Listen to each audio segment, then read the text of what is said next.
অনেক শিক্ষার্থীরা আছে যারা মোবাইলের প্রতি অনেক আসক্ত, তারা বইয়ের প্রতি কোনো আগ্রহ প্রকাশ করে না।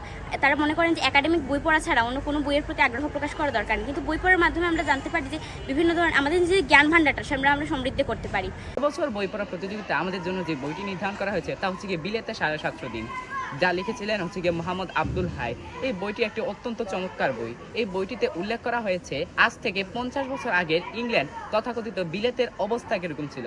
আমাদের তখনকার সময় থেকে বিলের অবস্থান ছিল খুবই উন্নত।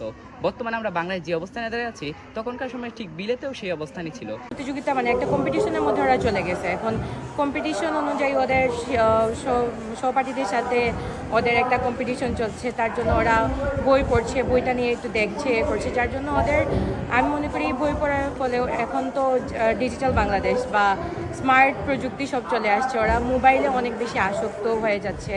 অনেক জিনিস অনেক শর্টে ওরা পাওয়ার জন্য গুগল, চ্যাটজিপিটি অনেক কিছু ওরা ইউজ করতেছে, কিন্তু এই বই পড়ার প্রতিযোগিতার কারণে ওরা বইয়ের পড়ার প্রতি আবার আগ্রহটা ফিরে পাচ্ছে। বছরে আমার যে বইটা সেটা হচ্ছে গিয়ে বিশ্বকবি রবীন্দ্রনাথ ঠাকুরের লেখা রাশিয়ার চিঠি।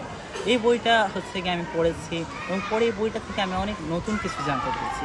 যেমন একটি দেশ উন্নত হতে হলে সেটাকে কি হচ্ছে ক্রাইটেরিয়া সেটার মধ্যে থাকতে হয়, কিভাবে হচ্ছে গিয়ে নিচু শ্রেণীর মানুষকে কাজে লাগানোর মাধ্যমে তাদের হচ্ছে শিক্ষা প্রদানের মাধ্যমে তাদেরকে হচ্ছে গিয়ে উঁচু শ্রেণীতে উত্তীর্ণ করা যায়।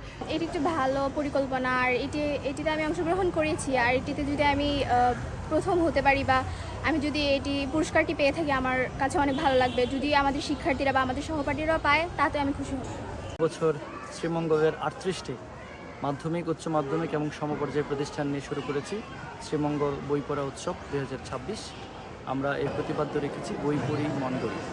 আমরা চেষ্টা করছি শ্রীমঙ্গলের ছেলে মেয়েদেরকে নিয়মিত পাঠ্যপুস্তকের পাশাপাশি তাদের যে এক্সট্রা কারিকুলার অ্যাক্টিভিটিস হিসেবে তাদেরকে দক্ষ মানুষ হিসেবে গড়ে তোলার জন্য এবং পৃথিবী সম্পর্কে, পৃথিবী বিখ্যাত সাহিত্য সম্পর্কে জানার জন্য তাদেরকে একটা পড়ার সুযোগ করে দিতে, এবং সেই সুযোগটা কাজে লাগানোর জন্যই আমরা প্রতিটা স্কুলে যাচ্ছি,